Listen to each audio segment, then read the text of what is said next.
आज हमारी हालत देखने के बाद, मुस्लिम कौम को देखने के बाद दुनिया आज तरस खा रही है। अभी 4 दिन पहले मैंने फेसबुक पर एक हमारे क्या कहते हैं कि पंजाबी भाई के मैंने एक इंटरव्यू देखा, उसमें उसने वो कह रहे थे, वो नेता है, लीडर है, वो कह रहे थे कि मुसलमानों की जो पस्ती है, जो मुसलमानों की कमजोरी है, मुसलमानों की कमजोरी की सबसे बड़ी वजह यह है कि मुसलमान आज चाहे कितनों उनकी तादाद हो मगर मुसलमान कहीं भी मुत्तहिद नहीं है। हम मुसलमानों ने आज तक इस जमाने में हमने अपने इस्लाम को समझने की कोशिश ही नहीं की, इस्लाम की वुसअत को हमने नहीं समझा, इस्लाम को हमने जानने की कोशिश नहीं की। हमने शख्सियतों के नाम पर अपने इस्लाम को इस जमाने में बांट दिया। हमने खानकाहों के नाम पे आज इस जमाने में जो इस्लाम को डिवाइड किया है,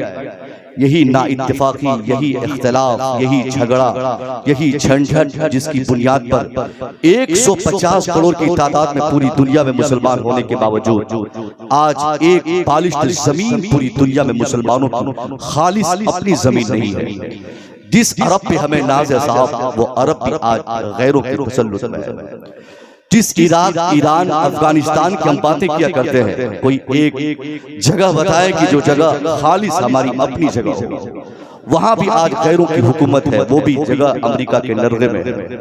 तो 160 करोड़ की तादाद में रहने के बावजूद हमारी ये पसमानदगी, हमारी ये तबाही, हमारी ये बर्बादी, इसकी वजह कि आज गिनती के तो 160 करोड़ है मगर कोई इलाका हमारा ऐसा नहीं बचा जिस इलाके में हमने अपने इस्लाम को अजनबी नहीं पाया। अगर इस्लाम हमारा बिहार में है सुथरा,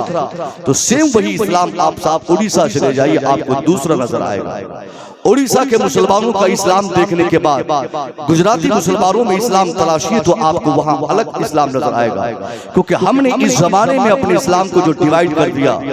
शख्सियतों के नाम पर अपने इस्लाम को हमने पीछे करके अपनी शख्सियतों को हमने आगे रखा, जिसके नतीजे में दुश्मनों को ये बात पता चल गई कि मुसलमान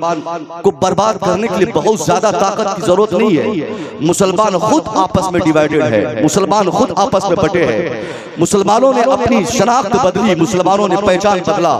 मुसलमानों ने अपनी जिंदगी जीने के तौर तरीके बदले, मुसलमानों की जिंदगी के अहवाल लिखते हुए आज दुनिया का हर पढ़ा लिखा यही कहता है कि मुस्लिम कौम दुनिया में सबसे पहले जिस कौम ने यूनिटी का मतलब दुनिया के सामने स्थापित किया, वो मुसलमान जिसने इत्तेहाद का मफहूम दुनिया के सामने पेश किया, वो मुसलमान जिसने इत्तेहाद में ताकत है कह के दुनिया को बताया, वो इस्लाम मजहब जो जिस इस्लाम में सबसे ज्यादा इत्तेहाद की बातें की गई, उसी इस्लाम का दामन पकड़ने वाले मुसलमान आज पूरी दुनिया में अलग अलग हिस्सों में नजर आते हैं। हमें रोना आता है उस बात पर कि हमारा ये भारत क्यों दूसरों के कब्जे में चला गया। हम रोते कि हमारा ये हिंदुस्तान, ये हमारा पवित्र धरती क्यों जालिमों के नरगे में जा रहा है। हम रोते हैं साहब, लेकिन हम ये कभी गौर नहीं करते कि ये इनकी अचानक की मेहनत नहीं, इसके पीछे इन लोगों ने 40 साल से मेहनतें की है। इन लोगों ने अपने समाज को जोड़ने का काम किया, इन लोगों ने पूरब से पश्चिम, उत्तर से दक्षिण अपने समाज के हर तबके के अफराद को एक साथ एक शामियाने के नीचे बिठाकर उनकी फिक्र बदलने की बुनियादी तौर पर इन लोगों ने कोशिश की। ये वो लोग हैं जिनके समाज में इत्तेहाद नाम की कोई शय आज से 25 साल तक कोई नहीं पाता, जहां पर अपर कास्ट की बातें होती, जहां लोअर कास्ट का मफहूम होता, जहां पर हर फिरके, हर बिरादरी, हर कास्ट के अलग अलग पानी के कुएं और उसके नल पाए जाते थे, जहां पर चारपाई सबकी अलग हो, जहां पर स्कूल सबके अलग हो, जहां पर समाज सबके अलग हो, जहां पर व्यवहार सबके अलग हो, जहां पर रिवायतें सबकी अलग अलग हो। मगर उस समाज की तरक्की आज इस भारत में आप देख लीजिए, दुनिया की सबसे बड़ी पार्टी आज उनकी पार्टी, दुनिया के सबसे ज्यादा अफराद उनके पास, दुनिया में सबसे ज्यादा विधायक उनके पास, दुनिया में सबसे ज्यादा मिनिस्टर्स उनके पास, दुनिया में सबसे ज्यादा रियासतें उनके कब्जे में। कौन लोग हैं वो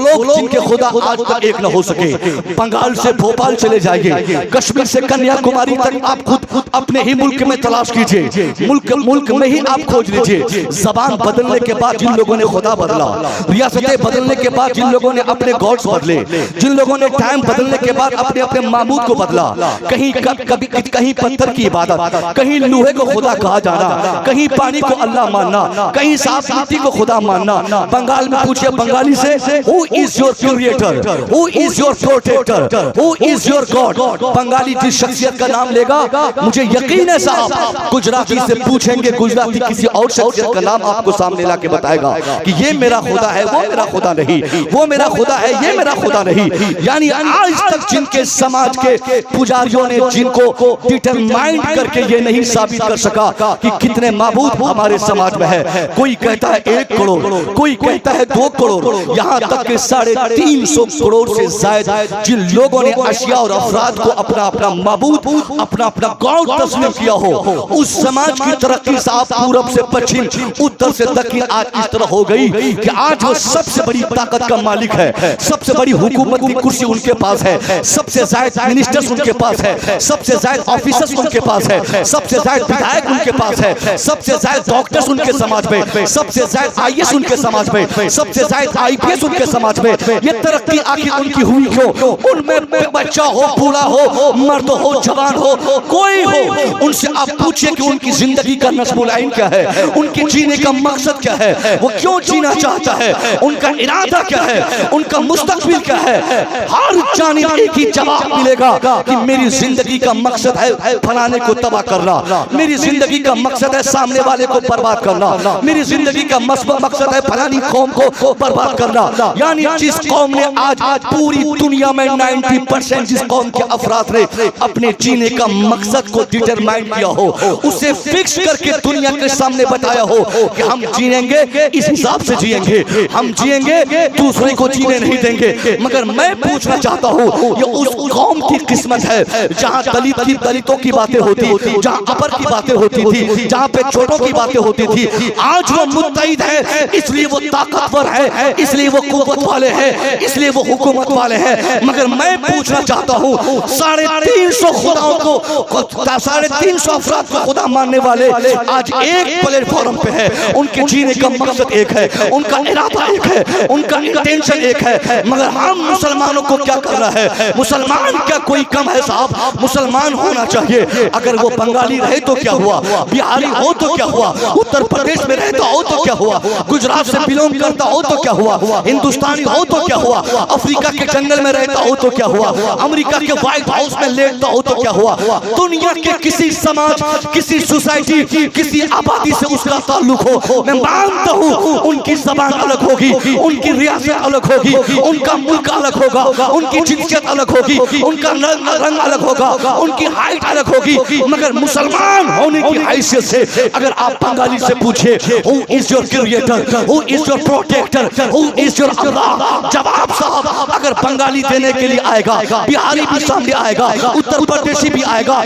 पूरी दुनिया के मुसलमान पूरब से पश्चिम एक ही जवाब देता हुआ नजर आएगा, रब्बी अल्लाह, मेरा रब अल्लाह है, दूसरा कोई नहीं, मेरा रब अल्लाह है, तीसरा कोई नहीं। मैं कहना चाहता हूँ, जब मुसलमानों का खुदा भारत में वही खुदा, हिंदुस्तान के किसी कोने में तलाश के वही खुदा, दुनिया के हर एंगल से अब दुनिया को उलट पलट कर देखिए, मुसलमानों का जवाब सिर्फ एक खुदा का, मुसलमानों का इशारा सिर्फ एक खुदा की तरफ। तो एक खुदा के मानने वाले ये क्यों आपस में 5000 हिस्सों में डिवाइड हो गए हैं? हमने अपने इस्लाम को जो बांटा है, ये हमारी तबाही की सबसे बड़ी वजह यह है कि हमने दुनिया को ये समझा दिया है कि सीतामढ़ी का मुसलमान मुजफ्फरपुर के मुसलमान से बहुत डिफरेंट है साहब, बिहार के मुसलमान से उत्तर प्रदेश के मुसलमानों के दरमियान में बहुत ज्यादा फर्क है, हिंदुस्तान के मुसलमानों में अमेरिका के मुसलमानों में बहुत ज्यादा डिफर है। इस डिफरेंसेस और इस तफरीक की बुनियाद पर दुश्मन जाग उठे हैं, वो हमारी कुव्वतों को महसूस कर रहे हैं। अगर इस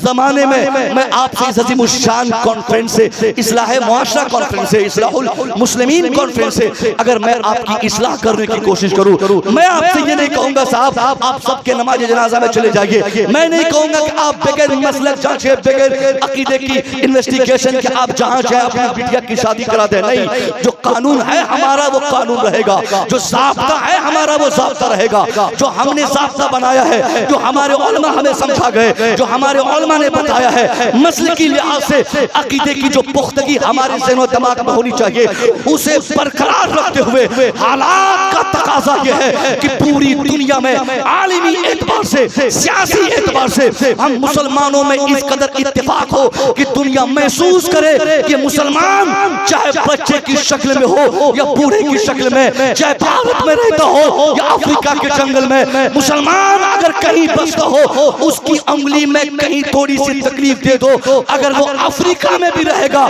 तो भारत का मुसलमान उसकी तकलीफ महसूस करेगा।